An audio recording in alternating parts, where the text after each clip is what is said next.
Hi, everyone. Welcome to another week of Crosswinds at Home. My name's Sarah, and I'm so glad that you're joining us today. In a minute, we're going to start our time of worship. And now, this can feel a little bit awkward when we're all in our own homes. And I know for me, a lot of times I start to think of it as the time of singing. And then I get distracted by the dishes or my phone or not having a lot of people around me. So I want to just remind us as we enter into this time and as Derek and the band lead us, that this is a time of worship. Worship is how we respond in relationship to God. And we're so lucky that we get to do that.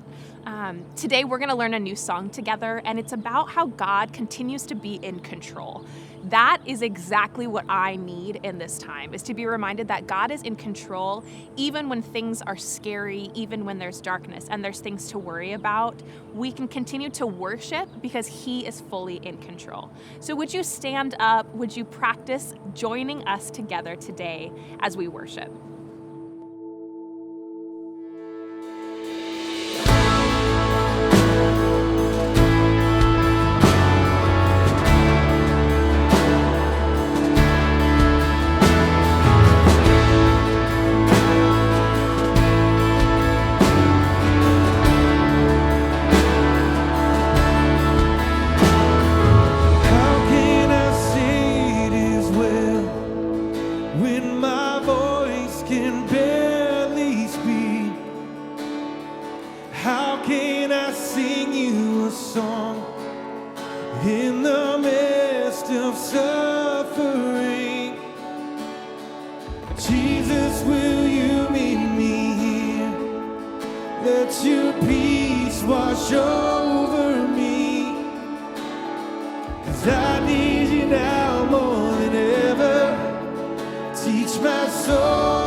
Sing it as well in my soul. And it is well with my soul. It is well with my soul. It is well with my soul. It is well.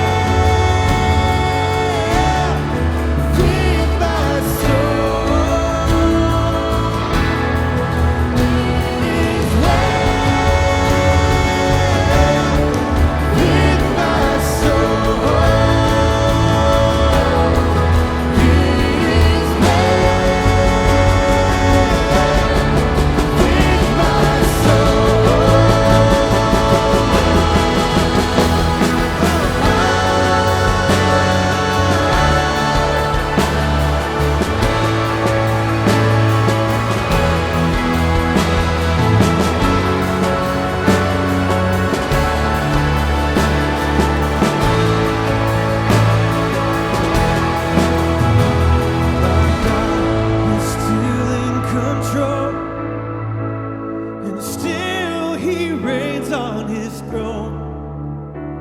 Though mountains may tremble, the sea billows roll, I'll see his well with my soul. My God is still in control. My God is still in control.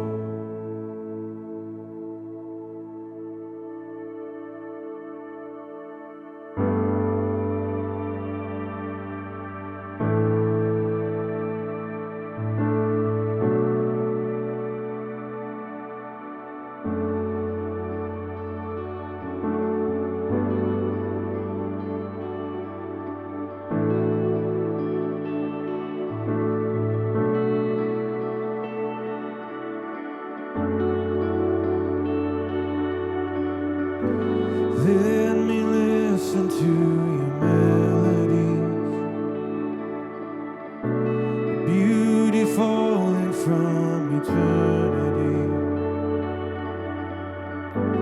Pull me closer with your gravity, the weight of who you are, the weight of who you are.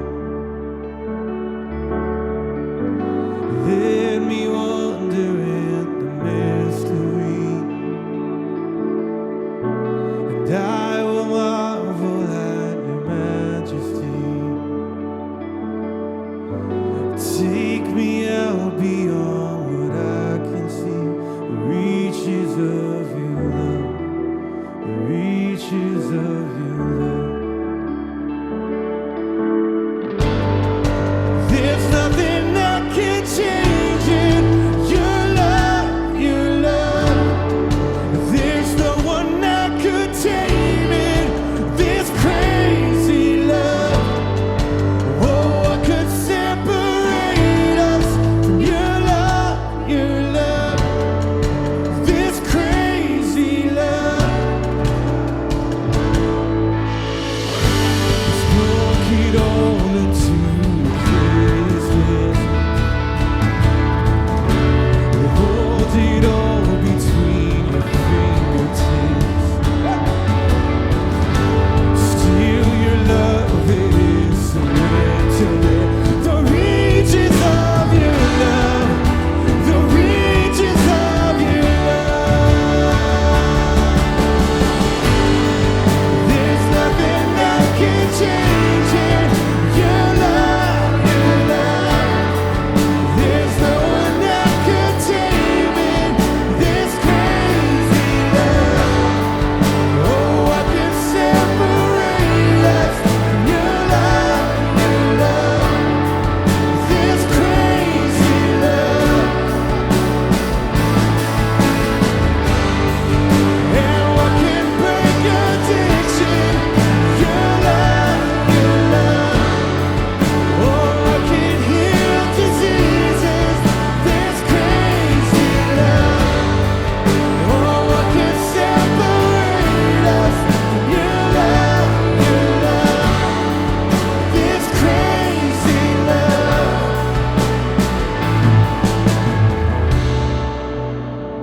God, we believe that nothing can pull us away from your love, Lord. That nothing can separate us from your love, Lord. And we sing this out. Sing everywhere I look. And everywhere I look, I see miracles, reminding me that nothing is impossible.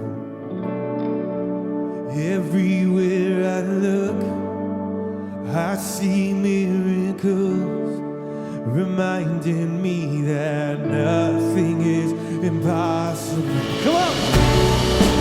Everywhere I look, I see miracles, reminding me that nothing is impossible.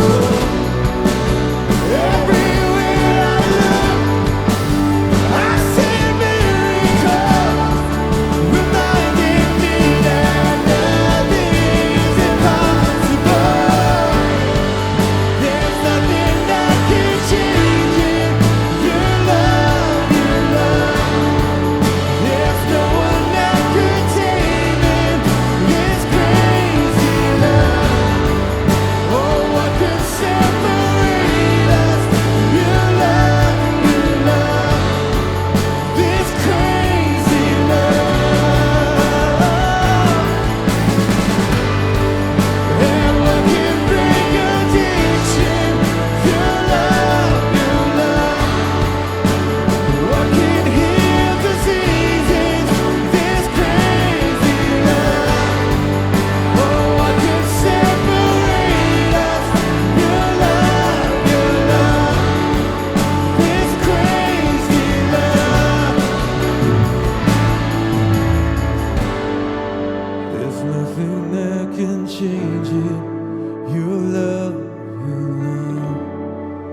could separate us from your love, this crazy love.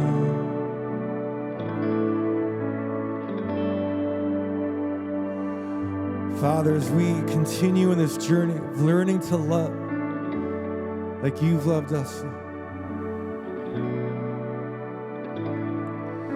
as we continue to allow ourselves to be formed and molded by your example, Lord.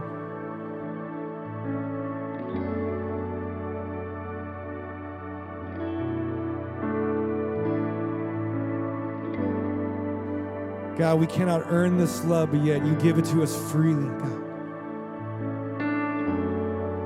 And we look at that and we say, thank you, God. Thank you, God.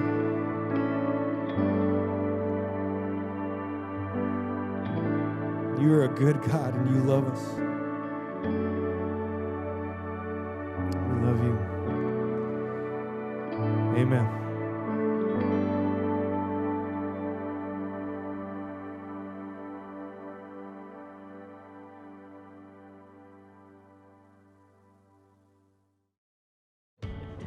Hey y'all, we are so glad that you joined us this week for our church service at Crosswinds. We miss you. We have been doing these online services each week since Shelter in Place has started, and we love that we get the chance to be with you each week. Well, we had something really exciting happen this week at Crosswinds. On Tuesday, we got to be a distribution center, partnering with Transforming the Bay for Christ to give out masks in our community. Now, it wasn't just a few masks. We had over 20,000 masks delivered here, and we got to be a distribution point for churches and volunteers to take them, and they went to nursing homes in the area. So once the masks got delivered here, we had boxes and boxes and boxes, and so we counted and sorted, and we started to have people come and pick them up. So there were other churches in the area who took masks to nursing homes near their churches, and we had a bunch of Crosswinds volunteers who picked up boxes of masks and took them to nursing homes in Livermore. So we got to be the hands who delivered these face masks, not only to the essential workers at nursing homes, but also to the residents there. They were so thrilled, and we were so excited to get to really serve our community in this way. So if you want to be involved as we do more and more projects like this, the best way to do that is to follow us on social media. That's where you'll get news and updates about what we're doing and how we're continuing to serve our community. Just wanted to remind you that there are 3 ways that you can give and continue to support our church family here. You can text in the phone number to give, you can mail in a check, or the easiest way to do it is online through our website. So we just want to say thank you for your continued generosity, and also thank you for making adjustments, for finding ways to give even in the weirdness of this season. We are so grateful for your generosity. Well, we are about to jump into week 4 of our series, How to Love the Ones You're With and Those You're Not. Chris is going to join us in just a minute and talk about how time together can be a significant way to love the people around us. And that makes me think about small groups. As the small groups pastor, the goal is for everyone to have time together with people who impact their walk with God. Now, in this season, it's weird, but we're continuing to do small groups through the magic of Zoom and Google Hangouts, and we want everyone to get to be a part of that. So if you're interested, if you haven't yet found your people, please contact me. I would love to help you get connected in small groups.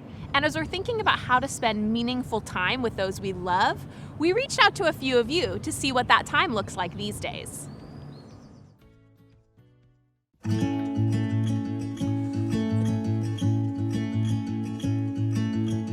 I am someone that really thrives off of quality time, so the first 8 weeks of shelter in place were really challenging for me. I'm a huge extrovert, and I thrive on the energy that people give off. You see, my birthday's coming up. This birthday is going to be a little different. Not having real time, quality time has been really tricky. I didn't get to spend time with my closest friends who I normally spend probably 5 days out of 7 of the week with. Video calls for Bible study, video calls for small group, long small groups, like calling people, having one-on-one conversations, having Google Meets. My mom and I have been getting to spend real quality time with my grandparents. A friend brought coffee by the other day, and we sat in this backyard and just chatted. It was such a great time to catch up with a friend. I've spent quality time with Daniel Parsons in the last week. We just We walked around like the church property, stayed 6 feet apart, of course, and we just like talked about life. So recently I was able to spend some time with my son at a local golf course. I hadn't seen him in 2 months. I was just so filled with joy at that time. We did a couple backyard hangouts where we could be 6 feet apart and be able to see each other's faces. I wanted to go over and hug him, and I didn't. Mother's Day, 2 of my kids made brunch, and we sat and ate and laughed and caught up. I miss hugging people, mostly my middle school kids and leaders and my family. An appreciation for the ability to be close to people, be able to touch people. We just enjoyed each other, and I listened to every word that came out of that kid's mouth that day. Thank you.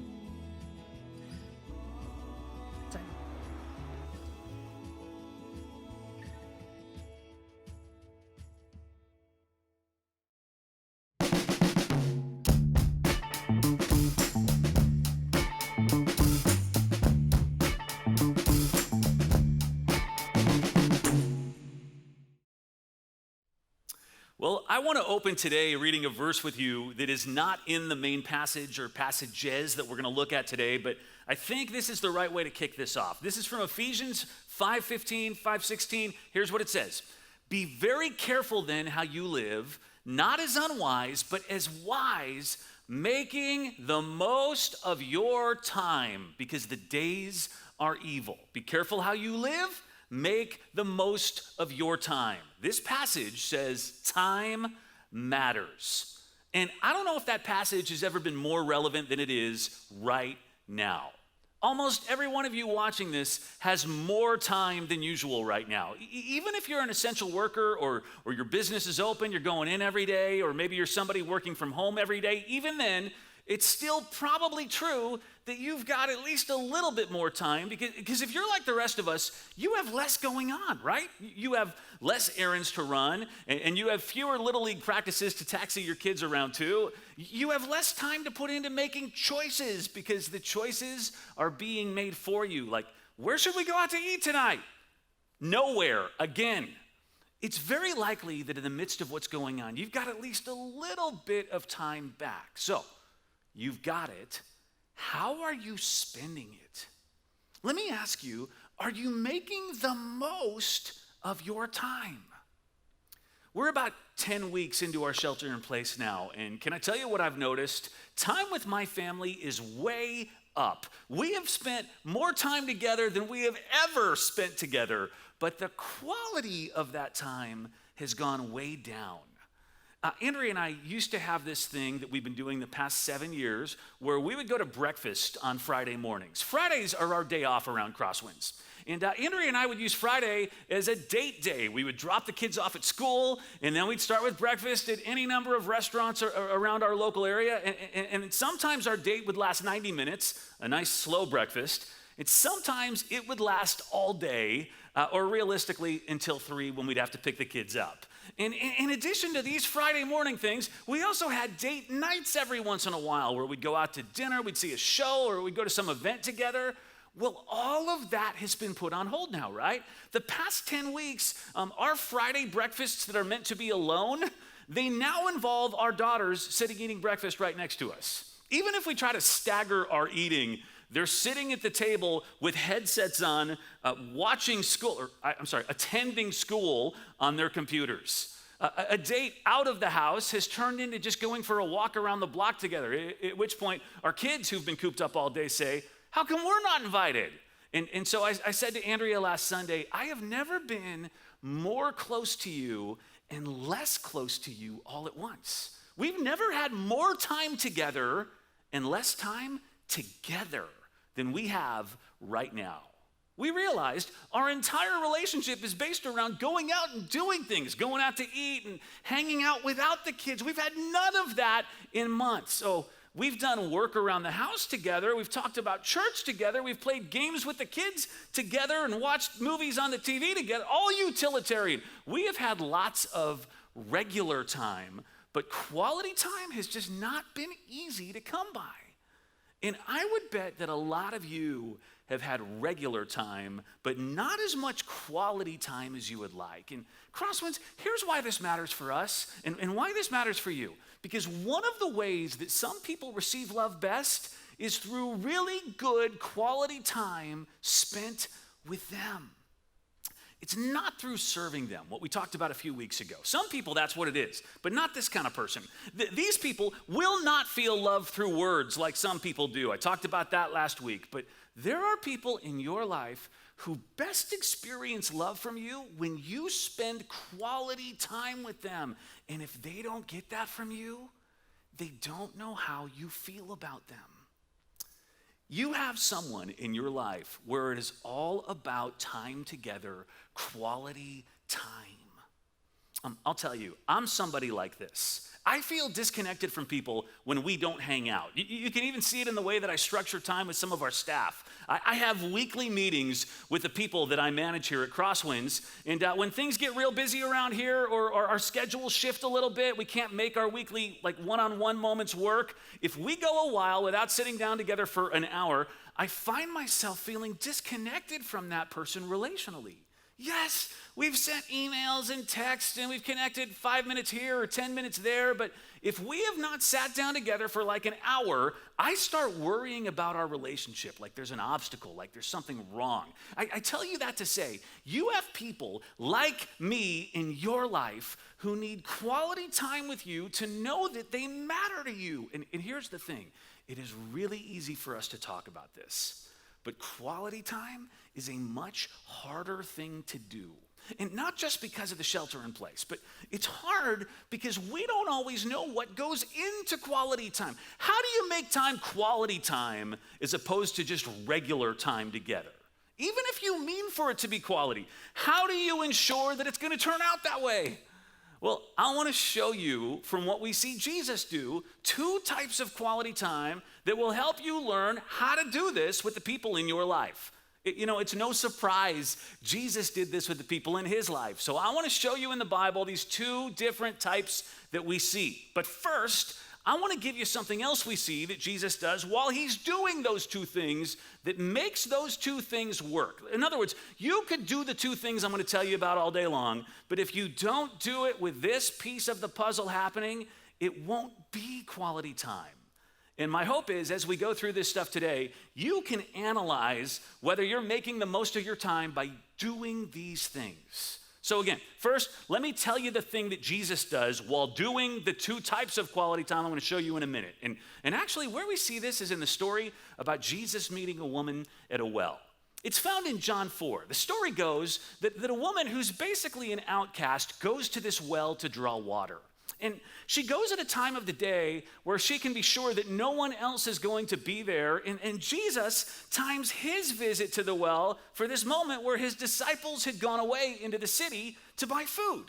Now, this is important because if I were Jesus, if you were Jesus, and you constantly had people around, 12 people everywhere you went, and then medium-sized crowds that kind of hung around the periphery, and then larger crowds, like thousands at times. If we were Jesus, we would love the alone time that we're about to get when the disciples go to the city to buy food. Because speaking of quality time, me time is quality time. Anytime I get alone is quality time. And Jesus had plenty of that time where he would just go and pray. We see that in the Gospels. But here, he makes a very intentional decision to go to the well when this woman will be at that well alone.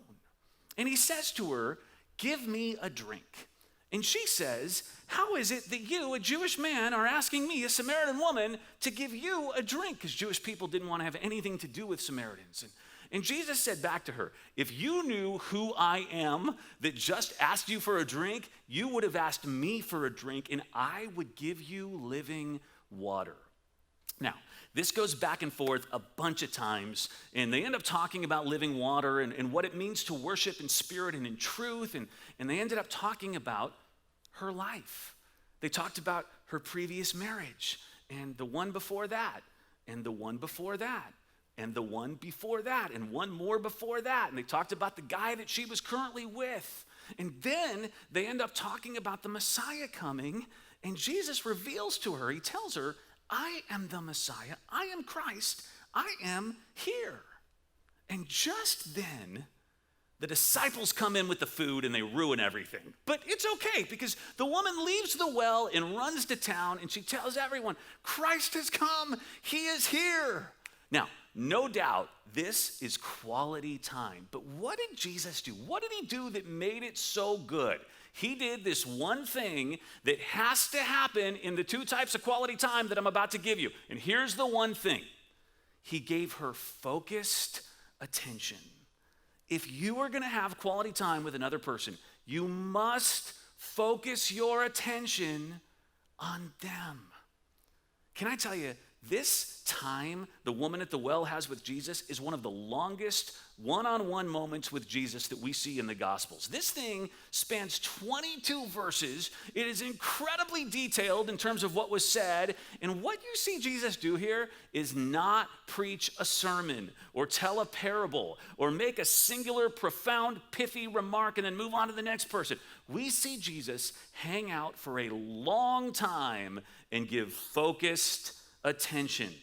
The disciples have gone away. There's nobody else but her at the well, and he picks a time with her and a place to be able to give her focused attention. And you cannot have quality time without it. I think that this can be so hard to do in 2020, right? We are so easily distracted.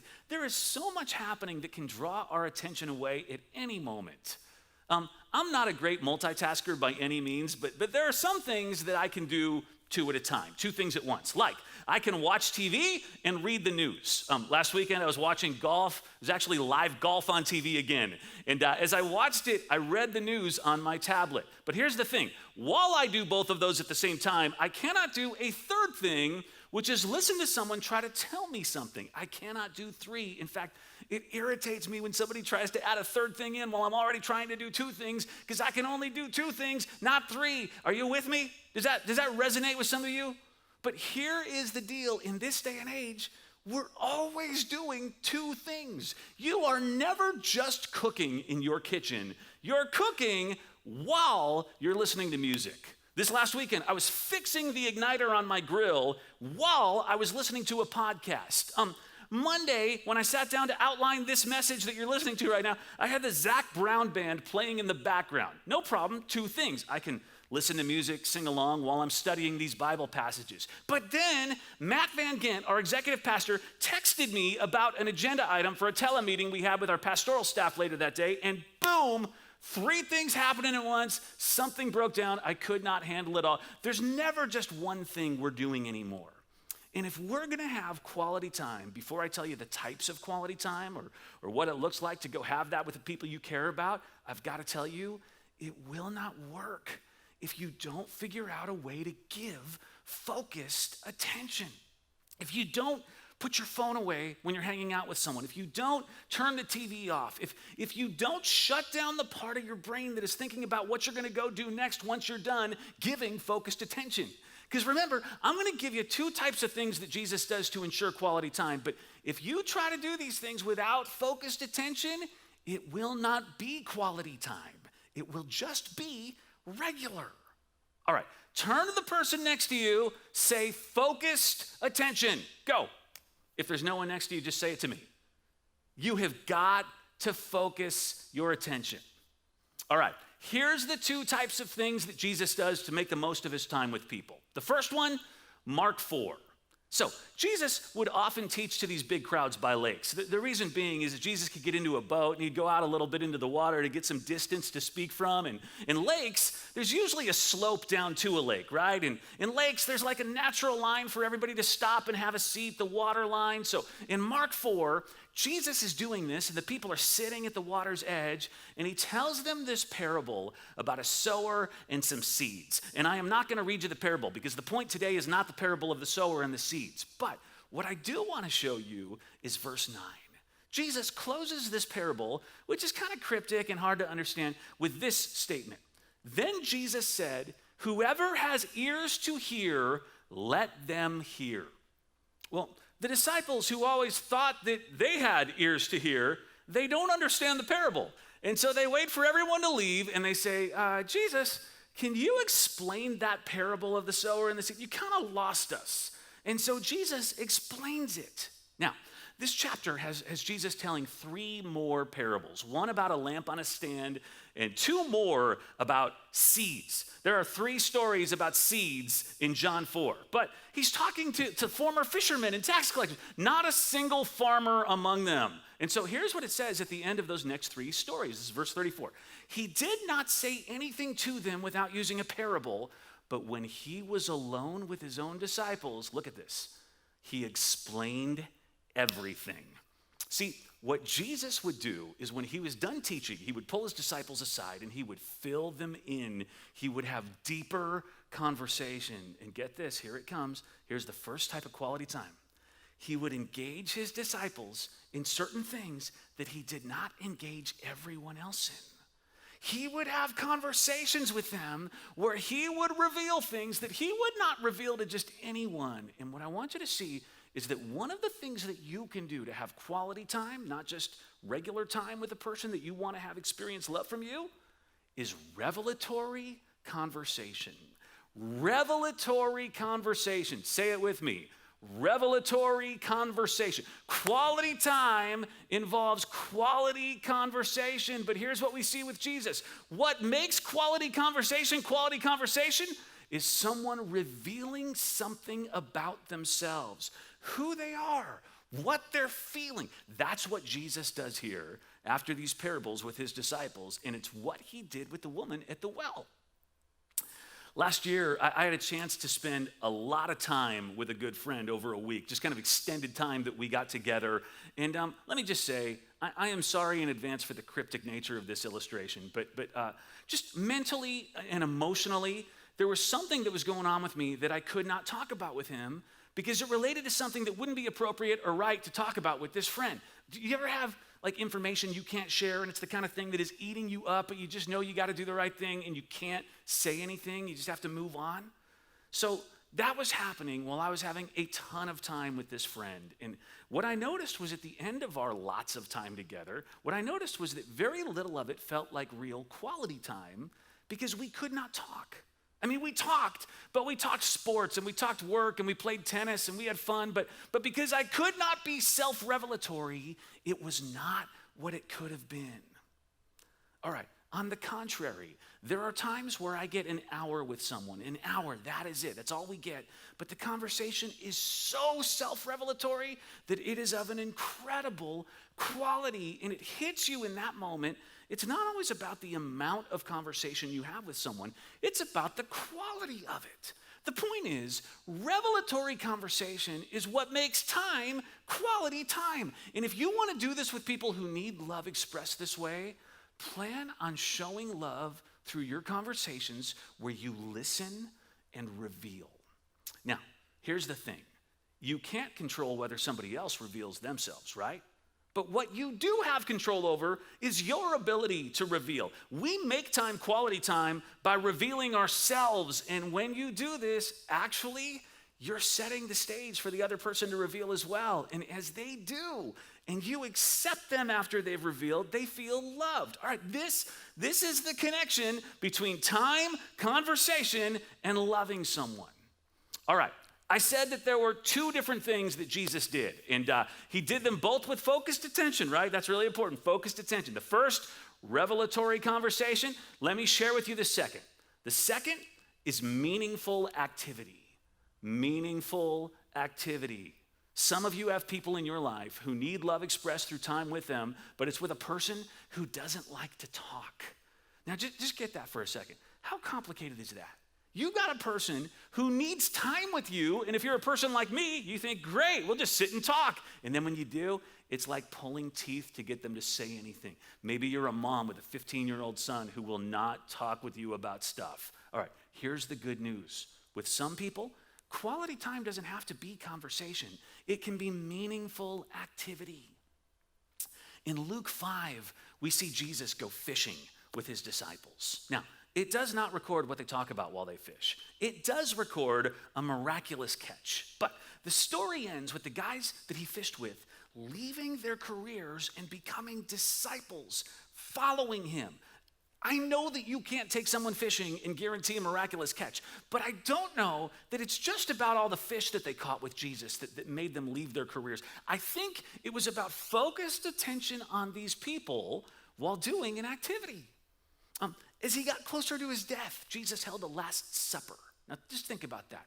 I want quality time with the 12 guys that I've been working with for 3 years, so go reserve us space where we can be alone and we'll have this meal together.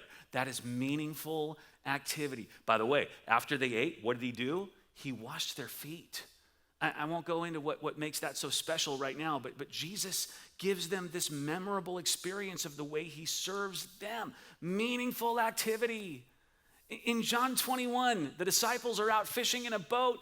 Jesus has been raised from the dead, and they look over off the boat. They see him standing on the shore. Jesus is near a fire making them breakfast, and they row in and they eat together, and it's meaningful. Now, not every activity is quality activity, and not every quality activity has to be memorable, game-changing, expensive, extravagant. They can be simple, but what is the common denominator? What's the key thing that has to happen for a conversation or an activity to be meaningful? Focused attention. You put your phone down, you turn the TV off, you eliminate as many distractions from your mind as you can, and you focus your attention on that person that you care about. Now, that can happen while you're doing so many things. If it's your teenager, you can research your family tree together. If it's your 10-year-old, you can play catch. If it's your spouse or your partner, you can go on a walking tour of a historic neighborhood. If it's your parent, you can read the same book and talk about it together. By the way, all of those things I just mentioned are allowable during a shelter in place. It is not about the activity itself. It's the focused attention that makes it meaningful. See, here's the deal. You've got some people who the only way that they'll know and feel love from you is quality time. So here's your challenge this week. Who are they? The challenge is for you to identify who those people are. Family, friends, coworkers, people that you do small group with, people that you serve with, people that you live with. The challenge for you is to think through who you know that needs this. But can I tell you that even the people in your life who don't best experience love this way, they might need words, they might need you serving them, even those people need quality time. It's pretty much true of anyone that you love. Let me just close with this. I read a New York Times article recently. It talked about something that might be kind of familiar to you. It was about people who finally accomplished something they'd been working toward. They did it. They achieved this thing, whatever it was. They finished a project or they leveled up in their career. And the article explained that once you come down from the high of finishing this big thing, a reality starts to set in for most of us. We ask ourselves, where do I go from here?